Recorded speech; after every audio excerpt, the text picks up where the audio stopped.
お姉ちゃんが来た。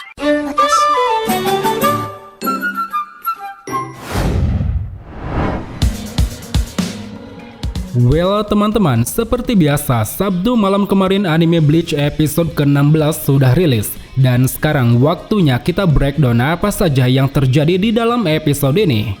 Namun sebelum itu, sedikit permintaan maaf terkait episode 15 yang tidak sempat kita bahas. Karena memang di samping waktunya mepet, aku merasa di dalam episode tersebut tidak begitu banyak yang spesial. Palingan yang buatku tertarik di sana yaitu mengenai rapat para stand leader sebelum invasi kedua berlangsung, yang mana di sini kita bisa melihat semua anggota stand leader terkecuali para Shushtavel. Terus ada juga teknik burn finger milik Busby, efek yang muncul di jarinya benar-benar keren dan sangat berkarakter. Kemudian baju Mayuri yang kelihatan glowing sekali, ada semacam pattern atau tekstur di bajunya yang mungkin bikin susah para animator. Dan terakhir ada juga scene tambahan mengenai pelatihan Ichigo. Di sana kita bisa melihat Ichibe merapalkan mantra dari sebuah gulungan, yang mana kemungkinannya itu semacam mantra untuk melepas batas kekuatan Ichigo. Karena kalau kita perhatikan ketika Ichigo berjalan di ruangan tersebut, pergerakannya begitu berat seolah-olah ada reatsu besar yang mengelilinginya. Ya mungkin itu saja yang menurutku spesial di episode 15 kemarin. Berbeda dengan episode sekarang, tepatnya episode 16. Gila, di sini kita disuguhkan dengan beberapa hal yang tidak diekspos di dalam manga. Seperti adanya pertarungan antara Mas versus Hisagi, Ikkaku dan Yumichika, Bankai Shinji Hirako, ingatan Soul King, dan yang paling gokil ada pupil Soul King di mata Ichigo. Well, tanpa banyak basa-basi lagi, mari langsung saja kita breakdown sama-sama anime Bleach Arc Thousand Year Blood War episode 16.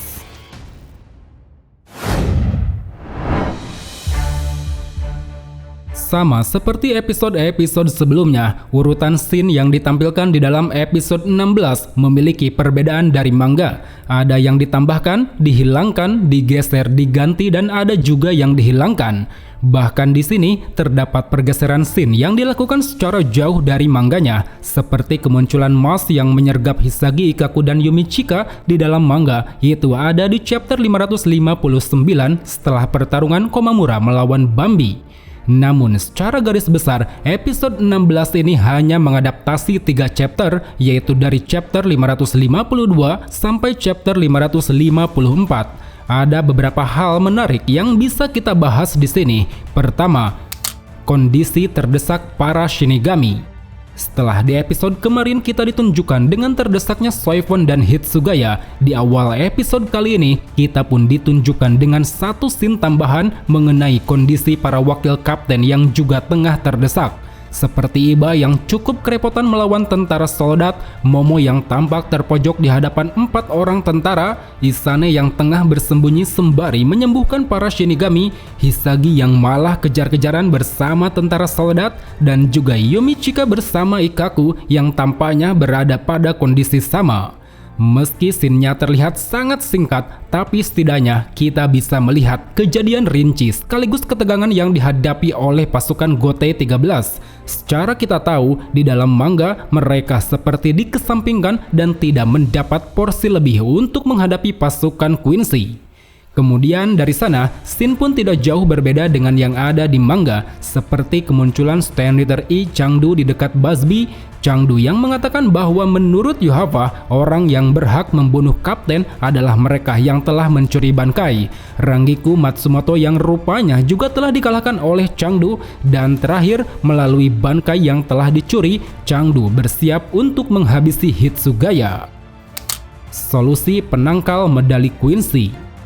Di saat para Shinigami terdesak oleh sergapan bangsa Quincy di dalam Institut Penelitian dan Pengembangan, akhirnya kita bisa melihat rivalitas dari dua sosok ilmuwan yaitu Urahara dan Mayuri. Setelah mendengar kabar dari Urahara yang mengaku telah menemukan cara mengembalikan Bankai, seolah merasa tersaingi, di sana Mayuri menunjukkan wajah ketus dan langsung menutup telepon dari Urahara. Bahkan tak hanya itu, Mayuri juga dibuat kesal dengan aksi prank yang dilakukan Urahara, di mana dia berhasil menyusup ke ruang SRDI dan tanpa izin telah menaruh alat komunikasi ke dalam kostum baru ciptaannya. Berbeda dengan respon Mayuri yang memang tak ingin kalah dalam hal penemuan, di sana Urahara sama sekali tidak mempedulikan watak keras dari Mayuri. Bahkan seolah ingin merayunya untuk bekerja sama, dia sampai memuji Mayuri karena berhasil mengubah ruang eksperimen menjadi tempat yang tidak terpengaruh oleh teknik bayangan Quincy. Kemudian setelah keduanya sepakat untuk bekerja sama, semua anggota SRDI pun secara gencar melacak lokasi para Shinigami. Hal itu bertujuan untuk menyampaikan informasi pada seluruh Shinigami sekaligus. Adegan yang ditampilkan di sini pun tidak jauh berbeda dengan yang ada di manga. Cuman bedanya, kita ditunjukkan dengan alat ciptaan Mayuri bernama Modbugs, yang mana sepertinya alat berbentuk serangga ini berguna untuk menghubungkan sistem komunikasi sekaligus mentransfer suatu benda ke setiap Shinigami. Sambil mempersiapkan itu semua, Urahara lalu menunjukkan sebuah pil perampas bankai bernama Shin Eiyaku, yang mana kita tahu pil tersebut telah dirancang Urahara dengan memasukkan Reiatsu Hollow. Dari sana kita pun bisa melihat bentuk kecerdasan dari dua ilmuwan dalam menganalisa suatu masalah. Urahara menjelaskan bahwa alasan kenapa dirinya bisa menciptakan pil tersebut adalah karena adanya suatu kejanggalan. Menurutnya sangat aneh jika para Quincy yang telah banyak menangkap Arrancar hanya menyerap bankai milik Shinigami. Kenapa mereka tidak menyerap Resurrection milik Arrancar padahal keduanya memiliki konsep yang sama? Karena itulah berdasarkan apa yang dia lihat dari Killge OP, di mana Killge tampak tidak menguasai kekuatan Hollow, Urahara pun menyimpulkan bahwa ada dua kemungkinan yang menjadi alasannya. Belum sempat Urahara melanjutkan, Mayuri tiba-tiba menimpal. Dia mengatakan alasan kenapa Quincy tidak bisa mengambil Resurrection Arrancar adalah pertama, karena mereka tidak bisa merebutnya, dan yang kedua, karena merebutnya akan melukai diri mereka sendiri. Dari dua kemungkinan tersebut, Mayuri pun menyimpulkan bahwa satu-satunya alasan yang paling masuk akal yaitu para Quincy sadar jika merebut Resurrection Arrancar itu akan membahayakan diri mereka sendiri.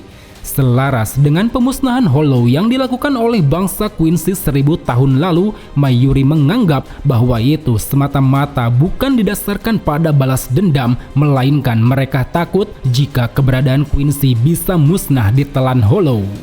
Pernyataan Mayuri ini pun lalu ditutup dengan ungkapan dari Urahara. Dia mengatakan memang benar bahwa Quincy tidak memiliki antibodi terhadap Hollow, atau bisa dibilang Hollow adalah racun bagi Quincy. Sekali saja mereka diserang Hollow, tak hanya kekuatannya yang melemah, jiwanya juga akan ikut hancur.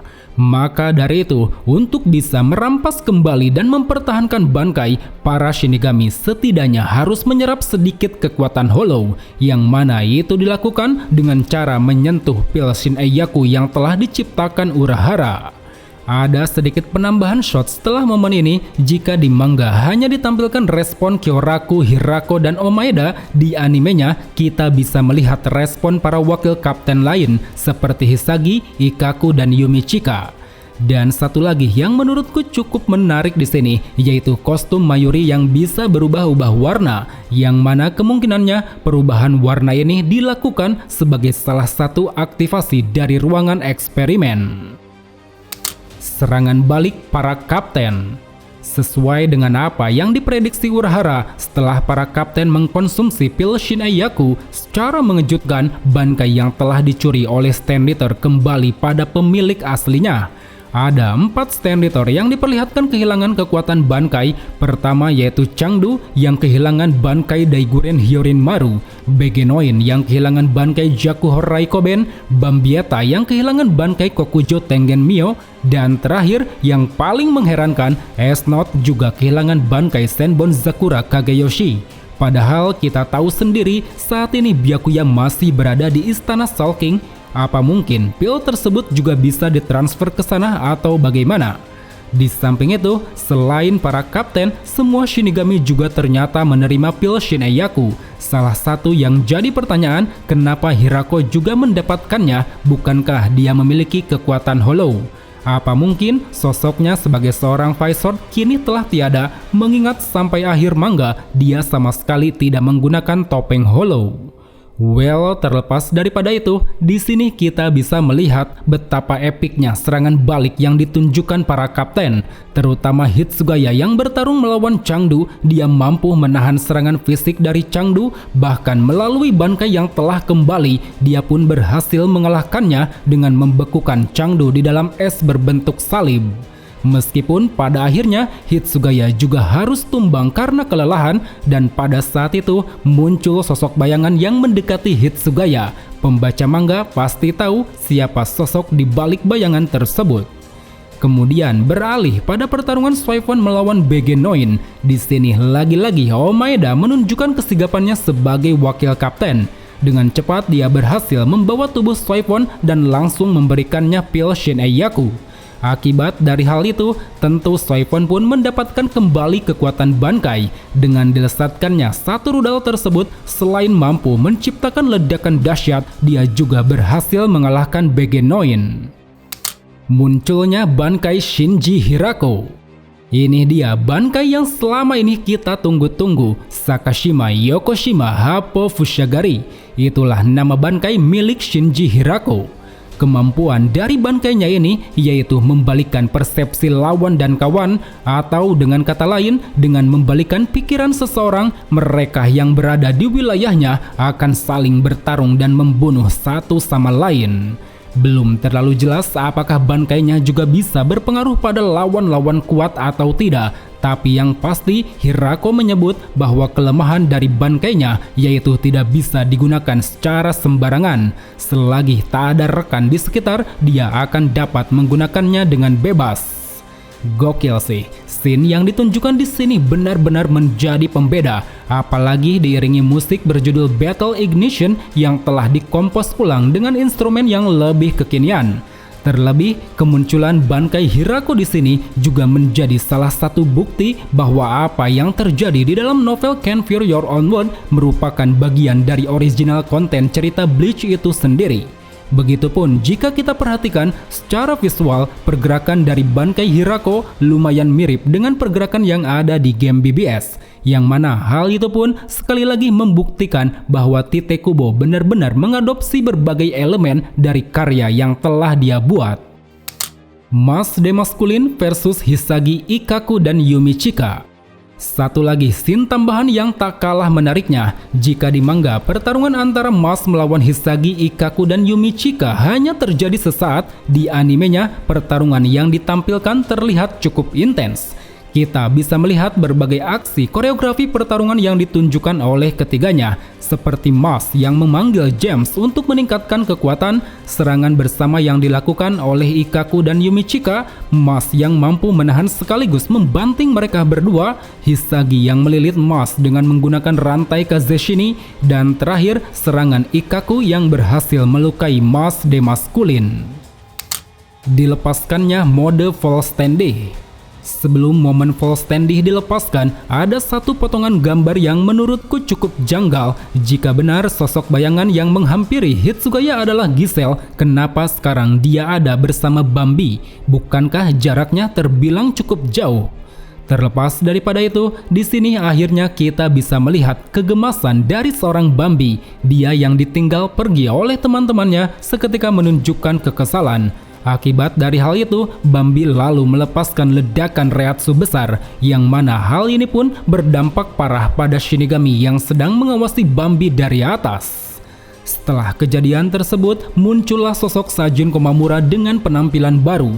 Dari sana adegan yang ditampilkan tidak jauh berbeda dengan yang ada di manga. Dari mulai kemunculan Hirako yang menyuruh Komamura untuk pergi, dilepaskannya Shikai Sakanade, kenaifan Hirako yang begitu percaya diri, Bambi yang begitu terpojok dengan ilusi Sakanade, Yuhava yang masih duduk di kursi singgasana bersama Uryu, sampai akhirnya Bambi pun mulai melepaskan mode full standing. Tak hanya Bambi seorang yang mengaktifkan full standing, beberapa stand-eater di medan tempur juga melakukan aksi yang sama. Hal itu dapat dilihat dari munculnya cahaya Reshi dengan varian warna berbeda-beda, sama seperti dengan yang ada di dalam trailer. Dikatakan bahwa Full Standy ini adalah bentuk peningkatan kekuatan dari seorang Quincy. Kekuatannya saat ini bisa aktif dikarenakan bangkai yang mereka curi berhasil direbut kembali. Ditunjukkannya ingatan Soul King. Terakhir, setelah kredit scene, lagi-lagi kita ditunjukkan dengan pelatihan yang dijalani Ichigo di istana Soul King, di mana saat itu dia masih melanjutkan ritual persiapan wadah Raja Roh yang dilakukan secara diam-diam oleh Ichibe. Sesaat Ichigo hampir mendekati proses akhir, secara tiba-tiba dia diperlihatkan pada kilasan cepat yang tidak dirinya ketahui, yang mana kalau kita perhatikan sebenarnya itu adalah ingatan masa lalu Soul King. Beberapa potongan gambar yang bisa kita lihat secara jelas di antaranya siluet Soul King yang sedang menggenggam sebuah pedang, sebuah tongkat dan anak panah di sekitar Soul King, 3 anak panah yang telah tertancap, sebuah tongkat yang mulai digenggam Soul King, pusaran air yang mulai mengelilinginya, 3 pusaran air yang mengelilingi 1 pusaran air di tempat Soul King, 3 anak panah yang mulai bercahaya, tubuh Soul King yang dimutilasi, potongan tubuh Soul King yang meliputi kedua tangan dan kaki, serta yang terakhir kondisi tubuh Soul King yang telah dibungkus dengan batu kristal. Bila kita cermati, semua potongan gambar di sini merujuk pada 2 peristiwa. Pertama yaitu ketika Soul King melakukan proses penciptaan 3 dunia, dan yang kedua ketika Soul King dimutilasi untuk dijadikan sebagai penyangga. Bisa kita uraikan, di dalam potongan gambar pertama, Soul King berdiri di tengah-tengah 3 anak panah, yang mana 3 anak panah tersebut berada di sebelah kiri, sebelah kanan, dan dari arah belakang Soul King. Kemudian setelah itu, Soul King lalu menggenggam sebuah tongkat yang ada di depannya, sehingga hal itu pun memicu pusaran air di sekitar sekaligus terhubung dengan ketiga anak panah tadi. Besar kemungkinan ketiga anak panah tersebut menurutku menjadi dasar pondasi bagi ketiga dunia, yaitu Soul Society, Hoekomundo, dan dunia manusia. Nah, sekarang yang jadi pertanyaan, kenapa harus anak panah yang dijadikan simbol dasar bagi dunia? Satu hal yang bisa kuasumsikan bahwa mungkin saja itu didasarkan pada filosofi busur panah, yang mana kita tahu siluet busur panah memiliki filosofi sebagai penopang untuk bisa melesatkan anak panah dengan cepat dan tepat. Sesuai dengan potongan gambar di sini, bila kita tarik garis melengkung melewati semua titik, akan terlihat seperti siluet busur panah. Bisa jadi anak panah yang dimaksud merujuk pada Soul King itu sendiri sebagai penopang bagi keseimbangan 3 dunia. Satu hal yang menurutku masih tanda tanya di sini, yaitu terkait pedang yang digenggam Soul King. Apakah itu semacam Zanpakuto ataukah cuman pedang biasa? Kita masih belum bisa mengasumsikannya. Well teman-teman, terlepas dari semua asumsi dan tanda tanya yang masih belum terjawab, satu lagi yang bikin kita semua terkejut, yaitu perihal adanya pupil Soul King di mata Ichigo. Entah ini hanya sebuah refleksi atau memang Ichigo akan mewarisi penglihatan Soul King, tentu ini sangat menarik untuk kita nantikan. Mungkin cukup sampai di sini saja untuk ulasan breakdown kali ini. Jika ada tambahan silakan tulis di kolom komentar. So, sampai jumpa di video selanjutnya. Salam Bleach Lovers.